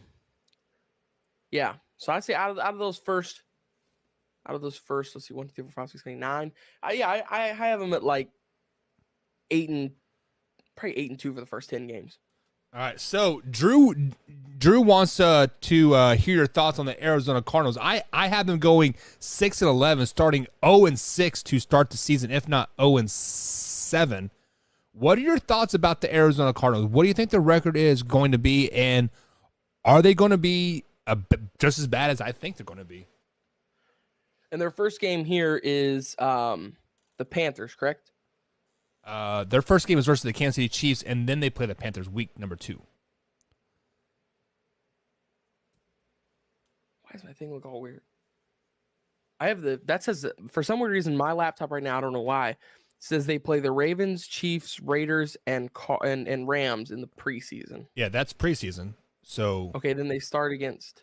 So week, let me flash over. But like week 1, the Kansas City Chiefs are traveling, to Arizona. Week 2, I believe they are playing the Panthers. As it loads here, because I was on the Seahawks, ready to move forward here. Give me 1 second. So yeah, week 1 they play the Chiefs. Or sorry, week 2 they play the Raiders. They travel to Vegas. Week 3 they play the Rams. Week 4 they play the Panthers. Week 5 they play the Eagles. 6 Seahawks, Saints, Vikings. Okay, Seahawks. So it's Chiefs, Raiders, Rams, Panthers, and then on, right? Yeah, Eagles. Yep. Okay, so starting off week 1, they play the Chiefs. I'll take Chiefs in that one. Even though they lost Tyreek Hill, they still have Travis Kelce. They just got Sky Moore. They've got Patrick Mahomes. They've got Juju Smith-Schuster. They replaced Tyrann Mathieu with Justin Reed on defense. So this is still a Super Bowl caliber team.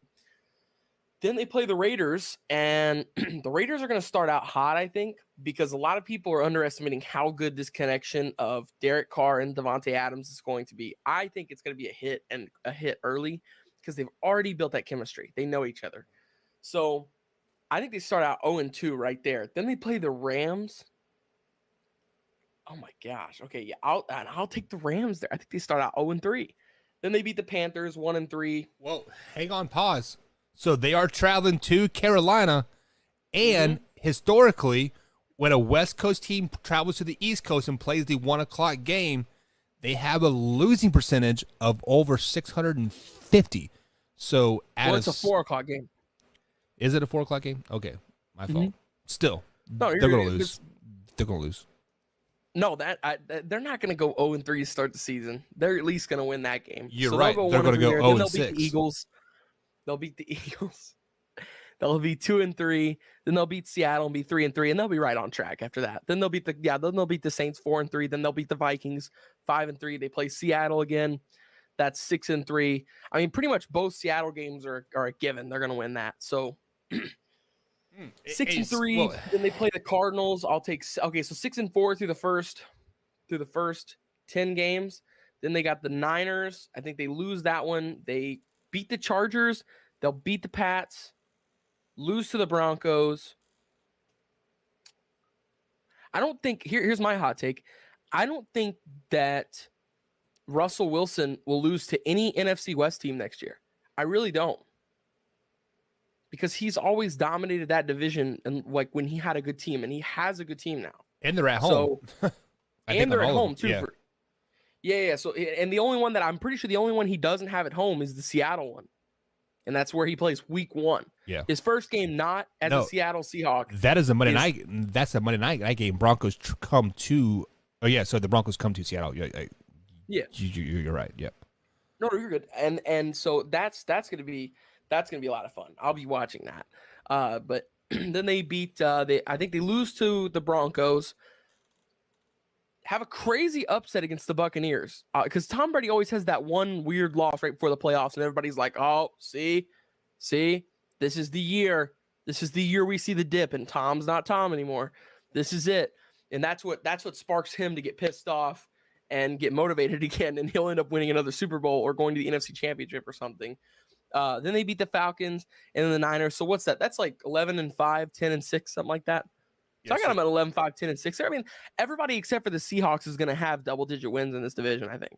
Really? I really do. I think so. Yeah, so let's go on and move to the Seahawks here. So obviously the Seahawks still have DK, still have Tyler Lockett, but the defense is starting to get aged, starting to get wore out. Their quarterback's kind of up in the air. So they do have the 16th hardest schedule going into these NFL season here.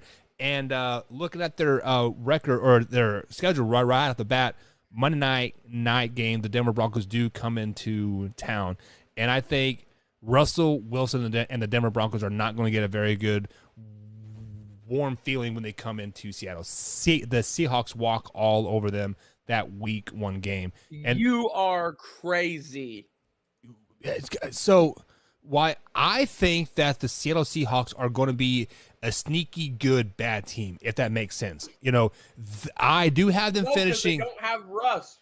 No, it is because they are still a good team, but their record is not going to really show their record in the end. So I had them going 7-10 with like wins over the Broncos week 1, win over the Falcons week 3, wins over the Arizona Cardinals week 6. They beat the Giants week 8, and then they get on a little bit of a win streak here. So they beat the Giants, they beat the Cardinals again, and then they beat the Panthers, 49ers week 15, and I actually had them beating the Chiefs week 16 as well, giving them that 7 giving them that 7-10 record moving forward. But if Geno Smith is a starting quarterback for the Seattle Seahawks, they might be a 10-7 team, because I have faith in Geno Smith will kind of have that it factor. But I think Drew Lock is going to win the starting job, giving them a 7-10 record moving forward. What are your thoughts on their season? I think you're completely wrong. Completely wrong on that, Buck. Come on, man. You cannot believe that they're a 10-win team. No. I had them 7-10, 7-win team. Oh, okay. That's still a little too high for me. I just don't.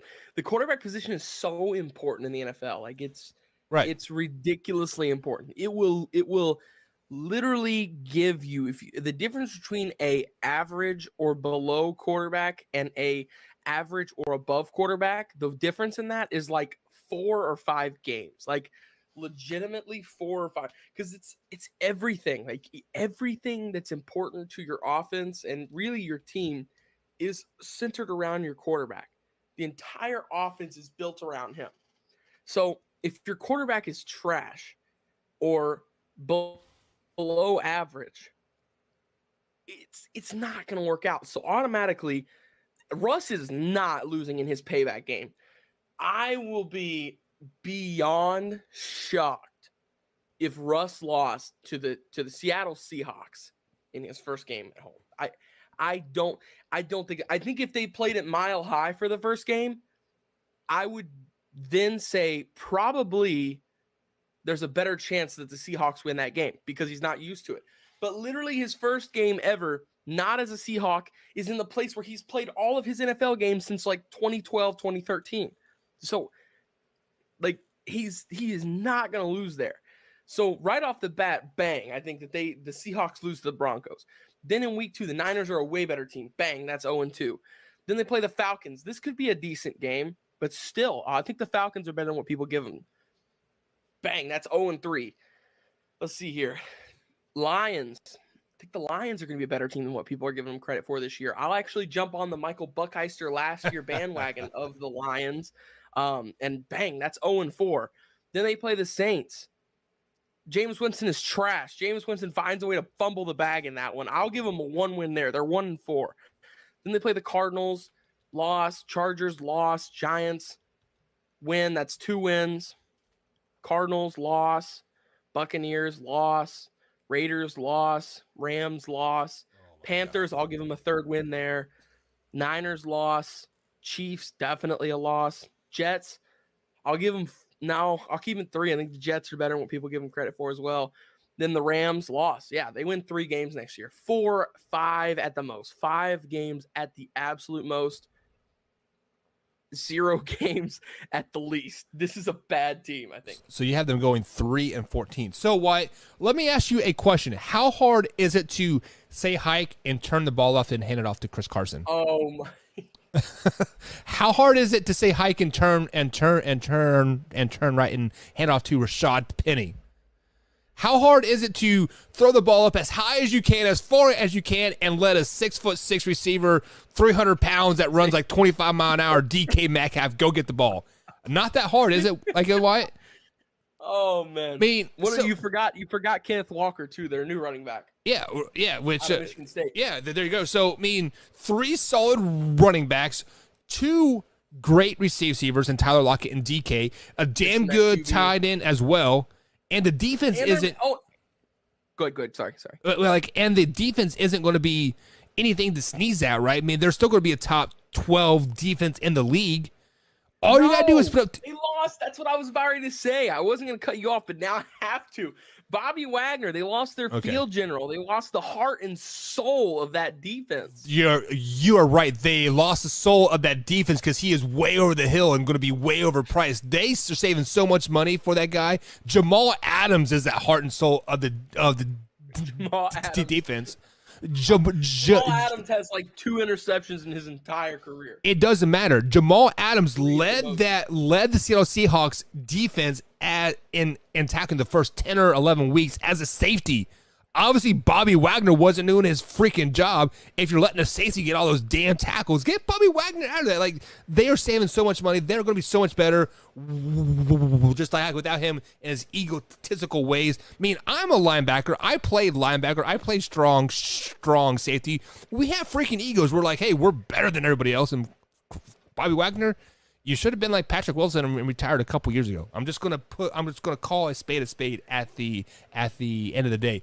But Wyatt, there is definitely a quarterback controversy that is going to be happening in Seattle between Drew Lock and Geno Smith.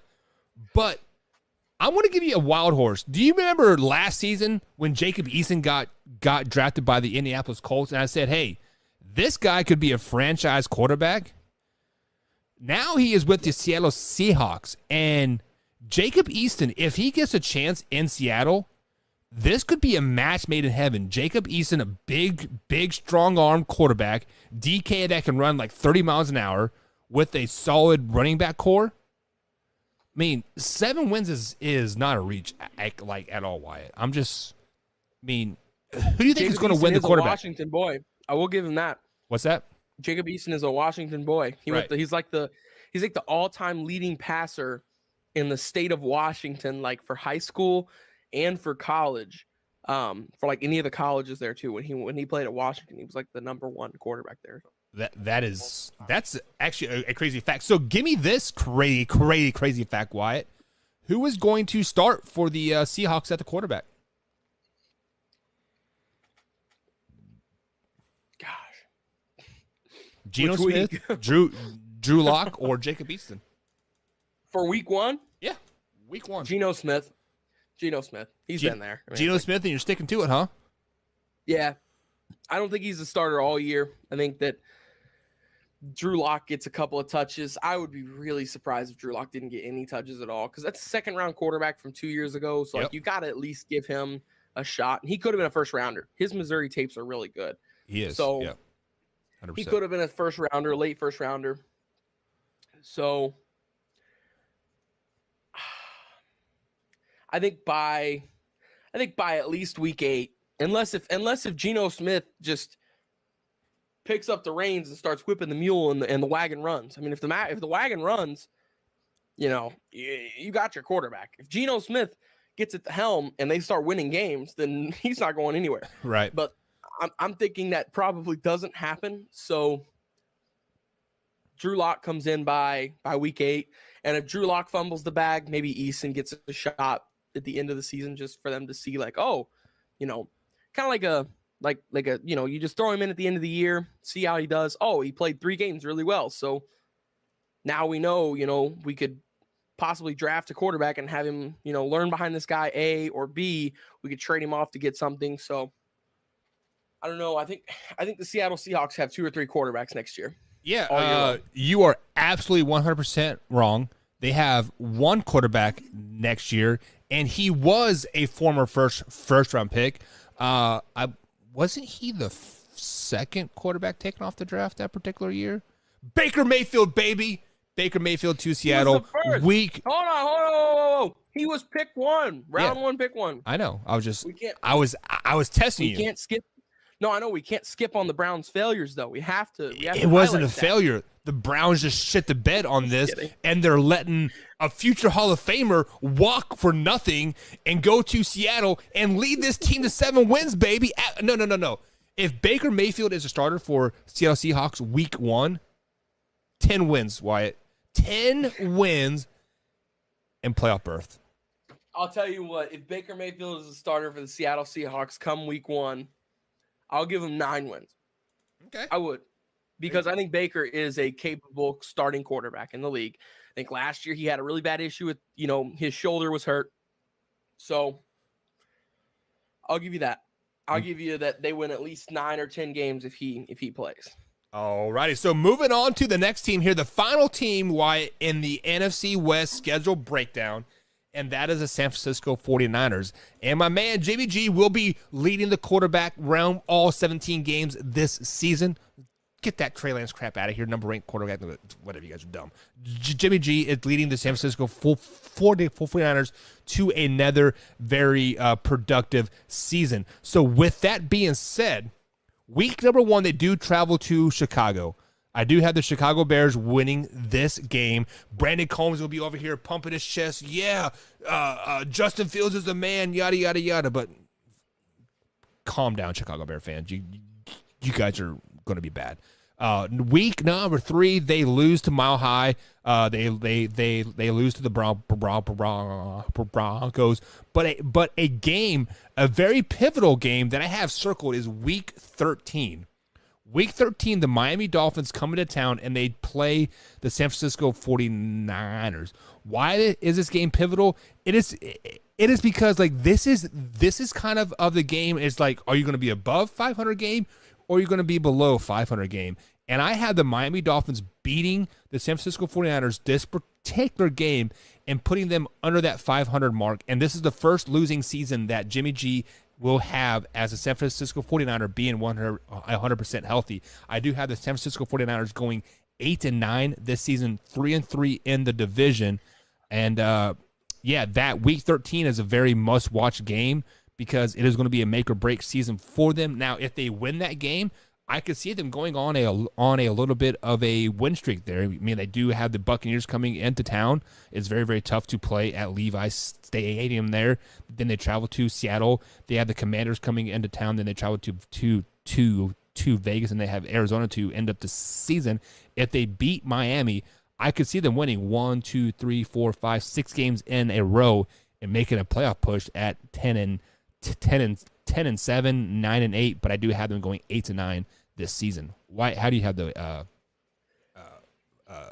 49ers going?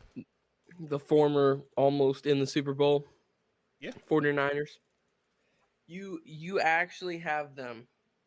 What did you say their record was going to be? 8-9. Losing record. Fuck. They're going to have a almost Super Bowl hangover again. Week 1, they beat the Bears. Week 2, they beat the Seahawks. Week 3, they lose to the Broncos. Week 4, they play the Rams. That's tough. Don't tell me you had them start season 6-0. Don't tell me that. No. I had them losing to the Broncos in week 3. Okay. So they lose to the Rams. They beat the Panthers. They beat the Falcons. Lose to the Chiefs. Beat the Rams. Beat the Chargers. Beat the Cardinals. Beat the Saints. Beat the Dolphins. Lose to the Bucks. Beat the Seahawks. Beat Washington. Lose to the Raiders. Lose to the Cardinals. I have them as an 11-16. Wow, that's pretty impressive. 11-6. There's 3 good teams in this division, and if Seattle can grab a quarterback before this starts, if they can grab Baker Mayfield, this is the one place I will agree with you on the Baker Mayfield thing. Even though you've told me that every team in the NFL, I think, needs Baker Mayfield, including the Kansas City Chiefs at one point, which I couldn't believe you said. Backup, yeah. But you were joking, I know that. But backup, no. If Seattle can snag him before the season starts, I think they'll be a good team. My sock is messing up. I hate it. There's like a little hole in it in the top, and my toe keeps on coming out of it. It's annoying the crap out of me. So you have a little wiener poking out of the top of your thing. So you were chasing the lizard, huh? Yeah. So I was chasing a lizard. Believe me. Okay, so breaking down the NFC West here, guys. If you guys have missed anything, I will upload the clips tomorrow morning, and you can just check out each team that like you want. So I actually had the Rams winning this division. Wyatt at 11-5. I had the 49ers coming in second at 8-9. The Seahawks coming in at in third place at 7-10. And then I have the Cardinals coming in at last place at 6-11. Who do you think is winning the division? That division is tough because there's 3 teams, and if, like I said, if Seattle can get a quarterback, then there's 4 teams that could possibly win it. So, with that being said,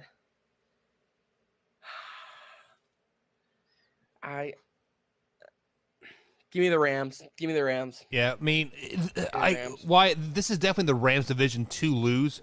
Because let's be honest, the only person that they lost from last year's team was obviously Von Miller, which they picked up week 12, right?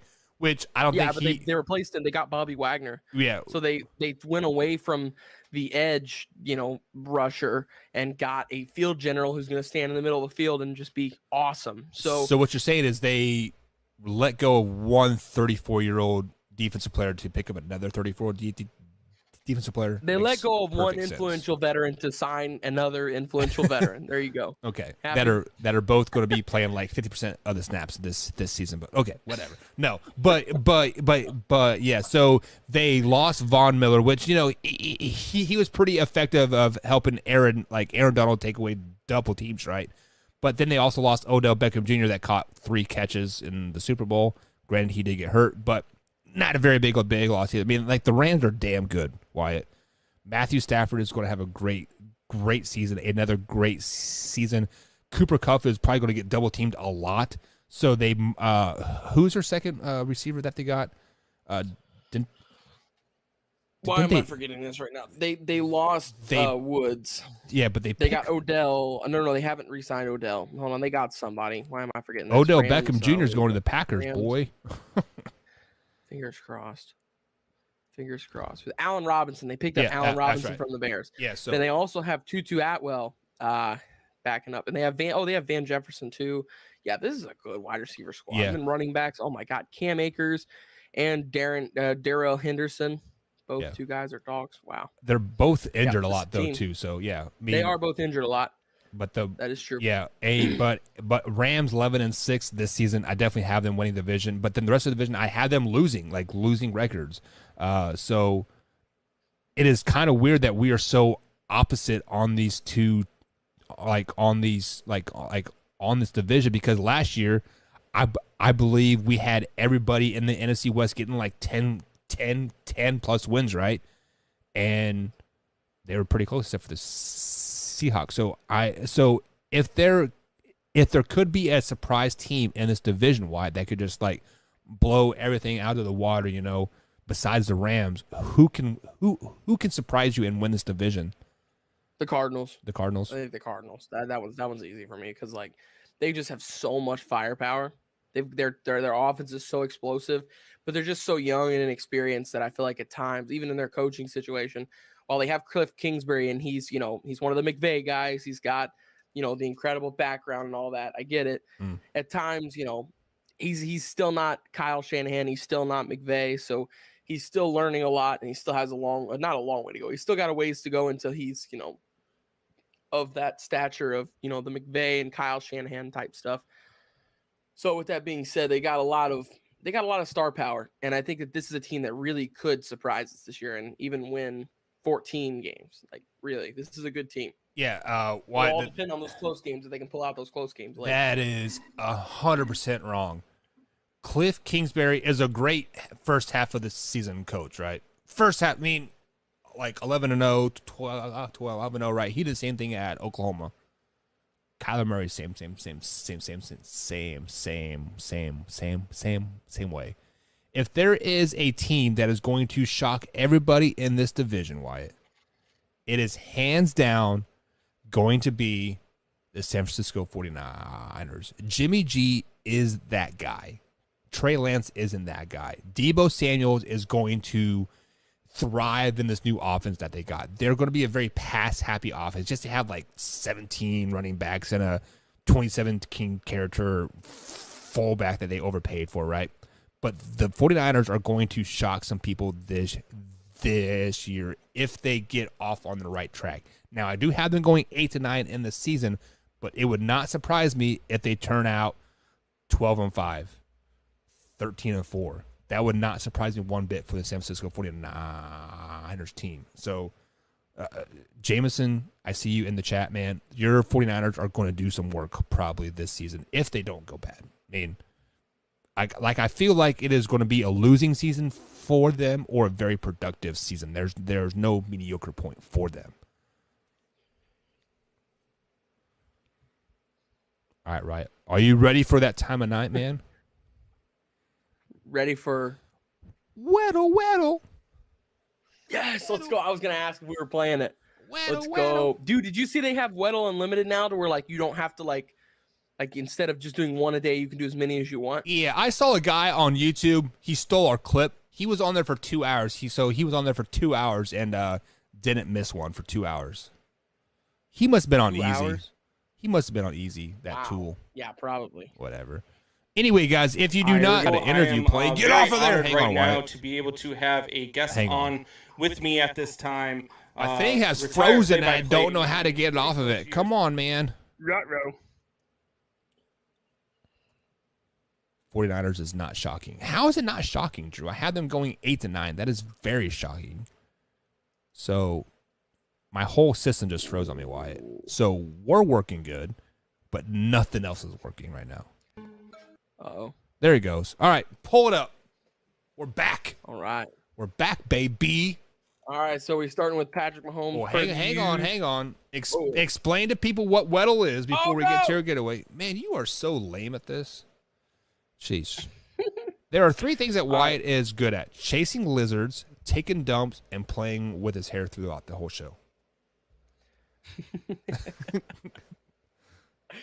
Okay, so Weddle is basically like Wordle, but with NFL players. And I saw somebody say this yesterday. The best way to explain it is by playing it, and that too is like 100% true. So basically, you'll pick it up kind of as we go along, but in a nutshell, it gives you. So you type out a player. Say you put Patrick Mahomes, and it'll light up with colors, or it'll light up with green if it's correct, yellow if it's within 2 units, and gray if it's like completely incorrect. All right. And Weddle Easy is just skill position players, and Weddle Hard Mode is any NFL player on a 53-man roster. All right, so let's do it. With that being said, we start with Patrick Mahomes per the usual. Yeah, if you would pull up the screen and we could see it, it'd be fantastic, bro. Oh no, I was literally just on there doing it. They are a good team. Surprising if they lose this season.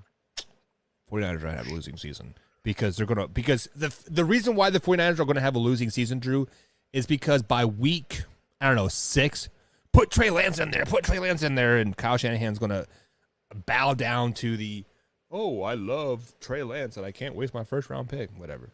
Anyways, Weddle time, Wyatt. All right, so our first choice was Patrick Mahomes. He's not on the Kansas City Chiefs. He's not in the AFC. He's not a quarterback, and he's 6'1" or 6'2". He's either 6'2" or 6'1", yes. And he can't be, because of this, he can't be 26, 27, or 28. He's older than that. And his jersey number is lower than 15, 14, 13. So his jersey number has to be 12 or below. And he is not a quarterback. So with that being said, he's an old receiver. Shorter, but he's within 2. So I'm thinking probably wide receiver. Yeah, an old receiver, huh? Tyler Lockett, baby. NFC wide receiver. Older. Been in the league for 8 years. Oh, greens. Okay, so greens basically means that those are correct. So let's see. He is 29. That didn't really tell us anything over here. But we do know he's an NFC West. So he is 16. Dang. A Niner. He's either a. Oh no, that was a good guess though. No, it doesn't matter that he's under 16. You got us 3 greens, Buck. Yeah, so don't shoot down your guess like that. So he's a Cardinal, Ram, or 49er. He is a receiver. Dude, he's the division we just broke down. Yeah. That's wild. Okay, so he's either a 49er, a Ram, or a Cardinal, and he is a wide receiver. So let's try and narrow it down the team. What number is DeAndre Hopkins? How long has DeAndre Hopkins been in the league? DeAndre Hopkins has been in the league for a while, and I believe he's number 10. Let's try that one. Let's do DeAndre Hopkins. That's a good guess. Bang! There we go. Bam. Too easy, baby. Bang, bang. All right, here we go. Weddle Hard Mode. What do we start with here? I feel like now I'm just going to scroll, and I'm going to stop, and we have to pick one of these names. Okay. Okay, do it. Which name do we want to go with? Do we know any of these people? It is Jacob Eason. We were just talking about it. But so they have been kind of doing an NFC AFC thing, so I feel like it's going to be a AFC defensive player. Okay. So let's pick somebody like Justin Reed, a safety for the Kansas City Chiefs. I mean, that should give us right in the middle. Boom. Bang, bang. We're right up on it. Okay, so he is a safety. Yeah. He is 26, 27. He's short. Let's do Jesse Bates. And he's a AFC North, South, or East. Yes. Jesse Bates. There you go. Oh, who's the other? Cincinnati. Let's go. Who's the other Cincinnati safety? Shoot. That is Von Bell. I'm not for sure, man. I'm pretty sure it's Von Bell. Let me think of this Super Bowl of who got burned by Odell Beckham Jr.